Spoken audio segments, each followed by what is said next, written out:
चला मित्रांनो, आज आपण चाललोय कोकणातील सोनं खणायला। ते काय सोनं आहे ते चला मी तुम्हाला दाखवते। प्रथमेश आणि हे गेले आहेत खणायला। चला आता आपण जाऊया काय खणतायत ते बघायला।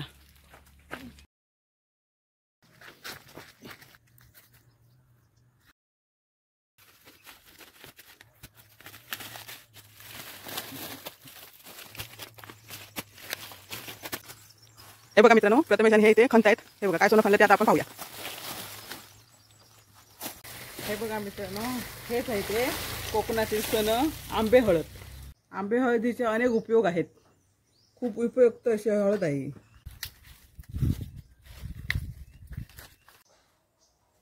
नमस्कार मित्रांनो, मी प्रार्थना बागवे यूट्यूब चॅनल मध्ये तुमचं स्वागत करते आहे।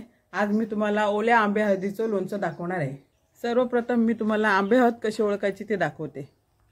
आंबे हळद ही थंडीच्या दिवसातच मिळते। आता हे बघा, आता हे डिसेंबर जानेवारी मध्ये हे सगळं झालेलं आहे, म्हणजे त्याचं सुकून झाली, फक्त ते खणून काढायचे आहे, मग त्याचे आपल्याला मुंडल्या मिळणार। हे बघा, ही आंबे हळद कशी पिवळी दिसते बघा। हे बघा मुंडल्या त्याच्या। हे बघा आपण त्याचा गर असा असतो बघा, इथे पण पिवळा कलर आहे। ही आता स्वच्छ पाण्याने धुवून घ्यायची। हे बघा, हे आंबे हळदीचं आता सुकल्यावर आम्ही काढलेले आहे। हे बघा, आतपर्यंत हा असा पिवळा कलर झालेला आहे। अशी आंबे हळद ओळखायची। हे बघा किती सुंदर पिवळा रंग आहे बघा। अशी असलेलीच आंबे हळद घ्यायची, नाही तर दुसरी सफेद असते ती घ्यायची नाही, तो कचर असतो, ती काय खाण्यायोग्य नाही। याचा असा वास घेऊन घ्यायचा। मग वास किती सुंदर आहे बघा, किती सुंदर कलर आहे बघा, सेम आंब्यासारखा।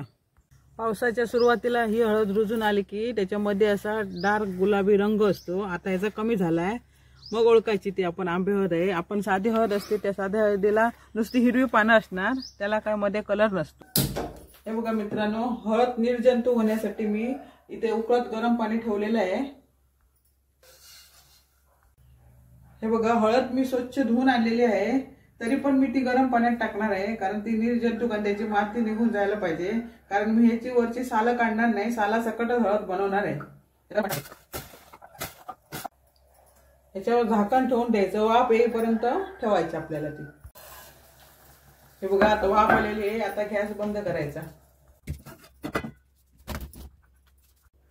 हे बघा, गरम पाण्यात मी आता गाळून घेतलेली आहे। ह्याचं साल ठेवलेलं आहे, कारण ही साला सकटच आपल्याला लोणचं करायचं आहे, नाहीतर सालामधले प्रथिने कमी होतात। हे बघा, हे बघा, असे बारीक तुकडे करून घ्यायचे।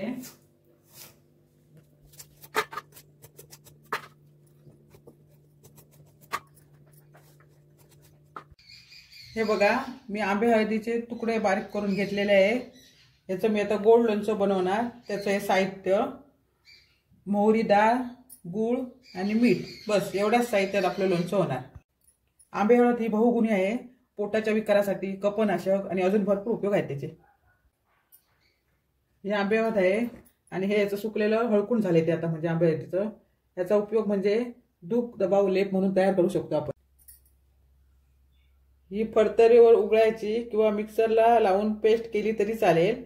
त्याच्यात तुरटी मिक्स करायची आणि कुठे दुखत असेल किंवा पाय मुरगळला असेल, या आंबे हळदीचा लेप लावायचा, बरं वाटतं, दुख खेचून येते। हा आंबे हळदीचा रामबाण उपाय आहे। त्यात तेल टाकायचं। हे तेल आम्ही मोहरीचं घेतलंय, थोडं टाकायचं। तेल चांगलं गरम झालेलं आहे, त्याच्यात आता आपण ही मोहरी डाळ टाकूया।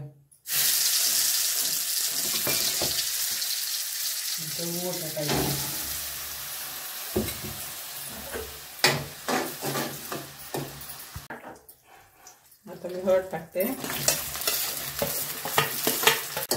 हे असं चांगलं मिक्स करून घ्यायचं, मग चवीपुरते मीठ टाकायचं।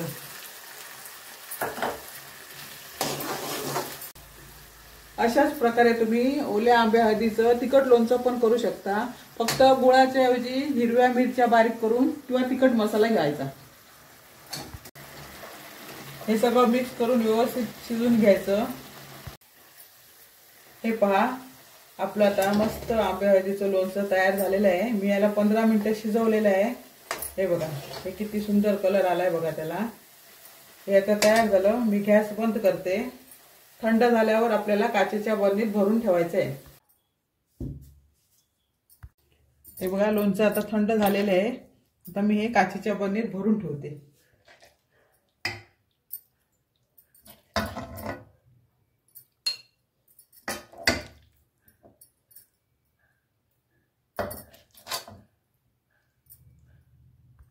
गूळ जरा जास्तच घालायचं, म्हणजे पाक पण चांगलं होतं. नाही बघा, असं कॅरमल त्याचं तयार होतं. हे बघा,